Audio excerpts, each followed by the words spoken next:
Hello everyone, welcome to Books in the World. I'm Madeline Miele Holt, your host today, and I'm here with Erica Ferencik. We are going to have a marvelous time talking about Girl in Ice, a new book published recently by Scout Press, an imprint of Simon & Schuster. Welcome, Erica. Thanks so much for having me, Madeline. Oh, it's delightful. Excited to be here. I just wanted to say that Books in the World is over 40 years in running and creating book talk shows. We think it's the oldest continuously running show in the United States. I didn't know that. And it's a publication, a production of the Cape Cod Writers Center, which is going to have its 59th annual conference this summer. Wow. And that will be in August 4th through 6th. And registration is now open at capecodwriterscenter.org. So please, all of you writers and people interested in learning more, please go to the website and take a look. So, Girl in Ice is a fascinating book. We're going to have so much fun talking about it, but I just wanted to congratulate you, on the fact that you were chosen. I'm going to read this list of accolades. New York Times Editor's Choice, Los Angeles Times Best Crime Novel of Winter 2022, an Indie Next March 2022 selection, an Amazon Editor's Pick for Best Mystery Thriller Suspense, and an Oprah pick for women whose books thrill and leave you breathless. It's just so cool, and you know, you must be thrilled. I'm so excited. It's I did a cross country book tour and for 10 days, and it took me 10 days to recover because it was like, wow, I'm not 25 anymore. So that became clear when I came home. And then you sent me, or I've seen 2 pages of blurb clips, wonderful things that people have said, and I'm just going to read one that sets the scene so beautifully, and it's from the Wall Street Journal. I know. And who would think that they would pick up, something that's not, financial. And I know. They have their other side. They do. Girl in Ice is a lot of things: a psychological suspense novel, a linguistic thriller, and a scientific puzzle. Ms. Ferencik describes the Arctic topography with a poet's awe, and some of her set pieces, the procession of a huge herd of caribou, an Arctic dive gone badly awry, are breathtaking. But it's the enchanting Sigrid and her growing attachment to Val, whom she calls Bal, who makes this book such a singular sensation. So right away, tell us what this book is about, because I can't wait for you to tell us. To tell the world. So Girl in Ice is about Val Chesterfield, who is an American linguist who is tasked to go to a remote climate research center off the coast of Greenland, where a girl has been found in a glacier, and she's thawed out alive, speaking a language no one understands. That's the gist of it. Now, 8 months before the story begins, Val's twin brother Andy, who is a climate scientist, walks out one 50-degree below zero Arctic night and freezes to death. Now, Val is, of course, distraught, but because her brother was depressed about climate change and other things, but she's not sure he took his life. She suspects some foul play. The story begins when Val gets an email from Wyatt. Wyatt was one of the only other people up there when Andy walked out. Wyatt is also a climate researcher. And in the email, Wyatt says, hey, we found this girl. I can't explain why, but she's thawed out alive, speaking a language no one understands. Now, Val is a specialist in dead Nordic languages, so that's why he's reaching out to her. And he begs her in the email to come to talk to this girl. Now, Val has her own problems. She has a pretty severe anxiety disorder. She's only comfortable in a few places. So the thought of going to Greenland to her is unthinkable. But in the email is a little clip of the girl speaking. And she presses that clip, listens to it, doesn't understand a word. But what she does hear is pain and trauma and just terror in this girl's voice. So really, for the first time in her life, she asks herself, okay, Am I going to actually use my linguistic skills? I'm going to step out of my comfort zone to actually help a child who's probably in trouble. So that's how the story starts going forward. What a thriller. Let me ask you, is Yeah. this genre where it's a mystery thriller kind of thing, but it has scientific, quite a bit of wonderful scientific Yeah. information, but some of it is suspect, like...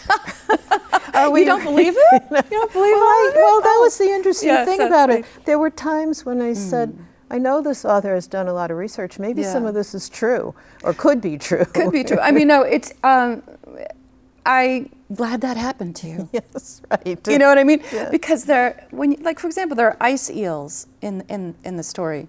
Don't those sound real? Well, yes, and I'll tell you why it sounded real to me, Yeah. and the fact that they would be used in a medicinal way is because we are using horseshoe crab blood now. Well, I did not know You did not that. know that. I don't. Tell me didn't- more. I don't know if I can because I'm not the researcher. You well. are. No, but I asked at the nature center Yeah. out at the Cape Cod National Seashore. She Wow. says, we're harvesting horseshoe crabs. Let us not get too far astray here. Yes, but yes. But the subject of freezing and thawing and possibly thawing in a way where life could exist Yeah. is it's been around. I mean, Walt Disney I know, supposedly is had, cryopreserved or something. it's cryonics, and then Cryonics. there's also Ted Williams. Yes. This is very gruesome, so I'm It not going to is. go there. But Yeah. the idea Poor that guy. it could be, Yeah. somehow could happen, is something you toyed with. But why don't you read that section we were talking about, Yeah. where Yes, I'm definitely going to read that. But to quickly answer your Yeah, question, I mean, yeah. one of the ideas for the book came from, I was walking behind my house. I live in, nearby here. And it was winter of 2017. There was a pond behind my house, completely frozen. And along the edge of the pond, there were these 3 juvenile painted turtles. And they were frozen mid-stroke. So I thought, well, they don't look alive, but they don't look dead either. So I ran home, Googled it. Turns out there are cryoproteins. Certain animals produce them. Wood frogs, certain alligators produce them that protect the cells. We don't possess these, obviously. Maybe someday we will produce them, but that's one of the inspirations for the book. So the passage that you mentioned. So I thought of reading. So up in this remote climate research center, one of the other people there is an older woman named Jean, and she's sort of the mechanic, the kind of grunt, the cook who does sort of things no one else really wants to do, but she keeps the ball rolling. And there's a lot of people dealing with grief in different ways in this book, which I thought would be interesting. She is dealing with, she is grieving the death of her husband and daughter who died in a car crash. So she took the job to go up there to be away from the world, or so she thought. So in this scene, she is describing, she saw the girl thaw out and come alive. before you do that, let's Yeah. just, they found her, the researchers Yeah. found her in a glacier or Yes. in a block of ice, and they cut her out. Mm-hmm. And how could they tell she might be alive? Why did they think she might be alive? Well, I mean, this is never really talked about in the story, that history, but I think they just thought that, wow, we found a human being. Okay. Let's see what's here. Okay. Maybe they just thought, okay, well, even for archaeological, anthropological reasons, what is here? But I'm not sure they thought this was going to happen. So should I read Yes, it? do. Go ahead. Okay, Yes. so again, this is Jean speaking, the mechanic, speaking to Val, the linguist, who has gone up there to check out what was going on. Her skin was so cold, but not hard anymore. It was softening by the minute, but we had to give her time because, things thaw from the outside in, so we were patient. But soon we checked for breathing or a pulse, and of course there was nothing. So I was getting nervous. I couldn't believe we were disrespecting a body like this, a body that had been at peace in the ice. What were we going to do now? If she was dead, and it sure looked like it, how would we bury her in the frozen ground? Then her left hand twitched under the blanket. We both yelped and jumped back. After a while, I thought we both imagined it, but then her jaw dropped. Her mouth opened and closed. So we checked for a heartbeat. Nothing. So boom, right away, Wyatt was on her with the defibrillator. Just about bounced her off the table, she's so small, but he did it again and nothing. She wasn't breathing. Her eyes still glazed over, both her hands still, like what we'd seen was just some side effect of a body thawing. And I begged him to stop, but he wouldn't. I begged him, in Frances's honor, Frances was my daughter, to stop. I said, Wyatt, maybe this is some rigor mortis thing setting in. Just leave her be. Must have been the 10th try, something changed. You could feel it in the room. This crackling energy filled it up. Wyatt was looking down at her, smiling. From where I sat, I saw her hand shoot up, sort of smack his arm. I screamed and jumped and ran over. The girl was coughing and gagging, threw up all over the floor, but she was breathing. She was breathing. Wyatt, he was spattered with puke, but he had this look of rapture, like he was in his own sort of church, standing next to him like that, watching her try to catch her breath. This little, filthy, naked child, hair in knots. I felt like, in a weird way, we were her parents, or her second set of parents. You know what I'm saying? He started her little heart, but we worked together to bring her out of the ice, to bring her alive. Think about that. Oh my. Oh my. Well, that was very dramatic, and it brings out quite a lot of the things that are coming in the story. Yeah. We're going to try not to give out too many spoilers. Too many spoilers. Oh, that's my specialty. Spoilers. That's my specialty. Spoilers. Okay. Wyatt, of course, is fairly obsessed with the Yes. prospect of figuring out how to bring frozen things back to life Right. from this point on. But what really is going on is Val trying to learn what's going Yes. on with this child. Yes. So Exactly. this is where as I said, it's a real suspension of disbelief on Yes. my part. It's like, Yeah. yes, she goes up there and she listens to this child's noises. Yeah. And she is an expert. She's a linguist, Yeah. and she knows languages, and she knows ancient languages. Yes. So how is all this going to come together? Is the mystery here, and how? Right. So, two things. You had to create a language. Yeah. That was easy. Not. Talk about what you did to write about how Val communicated with her two ways, how she communicated Right. with her at all, Yep. and how she figured out the language part and what you had to do. Yeah. So Worked I know. hard. So where do I start? So this girl, when I was creating the story, this girl Sigrid had to have this backstory. So part of my job as an author is to figure out what was her story, why was she in the ice, why did she thaw out alive, and so on and so forth. So I decided I have to do a spoiler here, to make her really prehistoric, really ancient.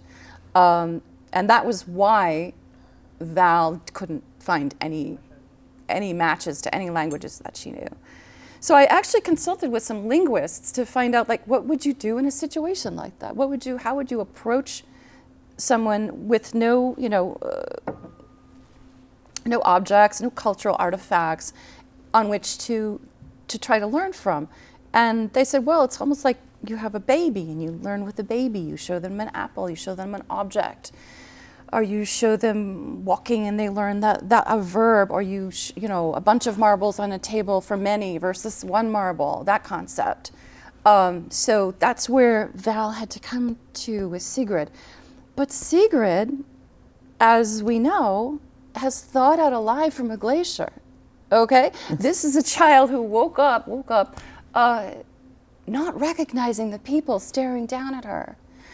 not knowing where her parents are, not recognizing the clothes she's wearing, never having seen, a wall before, much less computers and so on. So she was traumatized and actually quite furious because she hadn't been able to communicate with Wyatt and anyone else. So by the time Val arrived, this was a girl who was shut down and just breaking things. So as much as I can learn about your language or you can learn about mine, unless we want to talk, no one's going to communicate. So that was one of the big walls that Val had to break through in order to speak to Sigrid. Make Sigrid understand that it was to her advantage to speak and make herself understood.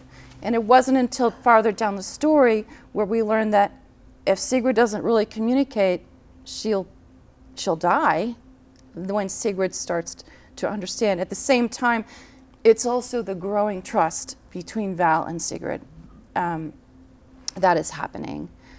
How did I think of that language? Well, I listened to, Greenlandic, Icelandic, Finnish, Norwegian, Swedish, all these languages to try to get ideas of, units of sound, morphemes. What would it, in order to create a language that sounded Nordic, but was not recognizable. And I had to tread very carefully because, there really aren't that many instances of the new language in here. I didn't want to go. You could get absurd with it. I didn't want to go to the level of this is silly, You created some words, and the concept of how this person might have expressed herself, what I thought was fascinating. This is, I want to remind the readers that we're talking about a mystery thriller suspense book here. And I tend to get carried away with, well, how did she create this language? And why does it go this way? And why does it go that way? And there's one section where you talk about how the girl's language, as she much progresses and she learns, or Val learns, is that she expresses her emotions the earlier part of the sentence than later on. Just that is something that you had to sit with, think about. I did. Well, I wanted to, if there's time to read that one bit or not. Well, let's go to that. But we really are going to run out of time. Let me then I'd rather talk, but that's fine. So in the course of Val looking for, and I do want to reiterate that, this is a thriller, first of all. I create entertainment primarily. There is science in it and so on, but there are thriller and mystery and suspense elements. Number one thing is that it's entertaining and it pulls you through, and it's a real page turner. And the plot. It's not only all about Val and Sigrid. It's about Wyatt and he's the bad guy. He's the bad guy. He turns out to be the bad guy, and there's another couple, and there's chases, and there's danger. So this evolution of the girl from this frozen child to where Val understands who she is and how to talk to her is fascinating. We tend to talk about that, but I do, the page turner part is, when is Val going to find out what's really going on with Wyatt? Because Sigrid is obviously is she going to be in danger?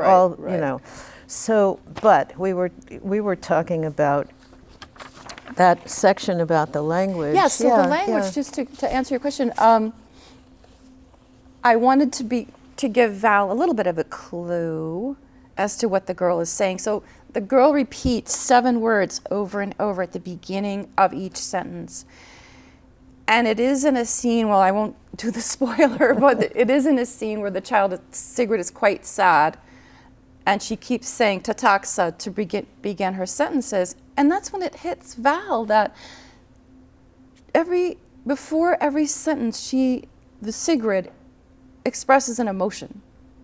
And sadness, anger, joy, happiness, grief. And she's able to realize in this language, that is the first word of every sentence. And actually, I was giving this kind of a lecture about this, and one of the people in the audience said, well, that's like emojis. And I was like, I didn't even think of that, because sometimes, haven't you ever gotten a text message that's just emojis and you kind of are able to understand it? Or are the emojis first and then a sentence? Yes. Isn't that interesting? I was yes. like, I never thought of that. And the fact is we've all started using them no matter who we are and what we're doing. So there's so much to talk about. I think I'm just going to jump into some things that you've said about the 5 fascinations that you like to write what you like to read, and that certain things are inspiring to you, like these 5 fascinations. And if you forget which ones you said, if I forget I'll prompt the 5, you. I can't remember my own fascinations. The first one, oh my God. no one would even, I know, there are right. 2 things I want you to talk about. One is Sure. the first one and how it relates to the movie Frankenstein. Sure. And then, I wanted to hear about Greenland and your research. Oh, sure. So I'm going to kind of blow through the 5 fascinations really quick. Okay. So, and I guess by the time I came, so I've written in my life close to 15 novels. Not all of them very good. But by the time I got to this one, I was like, I'm going to do what I'm really fascinated by. And so I won't go in order, but I love Arctic settings. I love elements of science and language. I love writing, as you mentioned earlier, kind of on the knife edge between what's real and what could be, so kind of keeping you guessing. And this book has a bit of a feeling from something I witnessed. There's a scene in Frankenstein. There's actually about over 100 versions of Frankenstein, probably more in different languages. But anyway, there's a scene in a very early black and white version of Frankenstein. And it's at the end of his journey, and he's bloodied, and he's hunted, and he's disgusted by mankind, and he's lurching, his blocky black silhouette is just lurching into this Arctic landscape. It's Mont Blanc, actually. And this swirling blizzard is slowly covering him. And that scene has haunted me my whole life. And I'm still trying to figure out why. It's just heartbreaking what we do to people who aren't like us. But it's also some sort of, he's made a decision. It's like he's turned, and as bad as it might be, off he goes. So there's a little kernel of strength in that, I think. I don't know. So you write about this idea in other books as well. Yeah. Or you have written. I should mention this is your 3rd published novel book, to some great success. And the other titles were Into the Night. The first one is The River at Night. The River at Night, I should have bought those books. It's about, should I just tell briefly? Or you can tell briefly. But like one sentence. The River at Night is about 4 women, friends who go whitewater rafting in northern Maine, lose the raft and have to survive not only the wilderness, but a mother and son who have disappeared themselves for their own tragic reasons. This speaks to your 5 fascinations. Yeah, pretty much. Danger, wilderness, science, and the other one? The other one is called Into the Jungle, and for all of my novels, I go there. Spent a month in the Peruvian Amazon doing research for Into the Jungle, and then Greenland for this one. Yeah, do talk about Greenland. Going there. Greenland. What a First place. of all, your character Val is a little timid about going there. Yeah, a lot she is. timid. Very and timid. You were a little timid about going there as well? Not like Val. I mean, I'm not a martyr. I love doing my research trips, but I always have the book basically our first draft written before I go. I think there's an idea that I go to a place and think of a book. No, because the story comes first. I mean, the human story. I mean, you can have as many polar bears as you want, but people are really looking for themselves, but they're looking for a human story. And the purpose of me going to these places is because my settings are such an important part of the story. They're almost a character unto themselves. And I mean, going to Greenland, it's like, anything else. You look at something online and you go there. It's like, oh, I didn't know it was like that. Yeah, it's different. And just the sheer scale of Greenland, I couldn't grasp it. I'm still trying to grasp it. I mean, it's the largest island in the world. It's a third the size of Canada. The ice sheet is 1,500 miles north to south, 700 miles east to west, 2 miles deep at its thickest. This ice cap is over 3 million years old. Goodness. I know. And if it ever melted, God forbid, the seas would rise 24 feet. But it is melting, And parts it is of melting. it. Yeah. But weirdly, the island would rise because it's basically a bowl of ice. And so it would become so much lighter that it would rise. Well, hopefully we won't see that. We have immersed ourselves in this book, and I hope that the people who are listening will do the same, because Yeah. it's a very special kind of experience to Thank read you. this book. Thank you so much. We didn't talk about your background as much, but you did mention the process of writing so many Yeah. books. And Yeah. do you have any advice for Oh. authors? We have about 2 minutes left, so we So I love this question because I think the biggest thing is to never ever give up. And I know we do hear that all the time, but it is true. It's a mix of persistence and learning. I think, yeah, be persistent, but also be open to always, I'm still learning. Every time I write a book, I have no idea what I'm doing again, you know. It's so complex. And so I guess I would say to writers, think about, don't get bogged down, but there's a really nasty word, and the word is success. Because I think we define that in a certain way. And I think if I had defined myself as successful, 15 books ago when I couldn't sell them, I would have gotten too upset to continue. But I think success is, for me, to think of it as more like, okay, today I learned how to write great dialogue, or today I made a deadline on a contest, or today I figured out how to make a chapter really work, or a story or a character come alive. These should be benchmarks. I like that. You know what I mean? That resonates with me. Yeah. Well, I hate to say this, we are out of time. Okay. I know you're working on another book. Yes, and I am. When do you think that will be ready? Oh gosh, probably late 2023. I hope. Okay. If all goes right. well. Well, Yeah. we'll hear more about that. Yeah. So, people who are listening, I hope you've enjoyed meeting Erica as I have, and that you will ask for it in your libraries. Enjoy it, recommend it to friends, and think about it. And if you want to know more about Erica, she's the website, ericaferenzik.com, and some of what we've talked about is there. there, and the illustrations. Yep. And I just want to congratulate you. I Oh, mean, thank success is, you deserve it. This, Thank the you. work you put into this is remarkable, and I think it just shows your dedication. Thank you. And your dedication to expressing yourself and your emotions, and thank you for coming. We really you. appreciate it. Thank you so much for having me. You're so welcome. appreciate it. It was a blast to write. It's a blast. It's a blast. Thank you everyone for watching.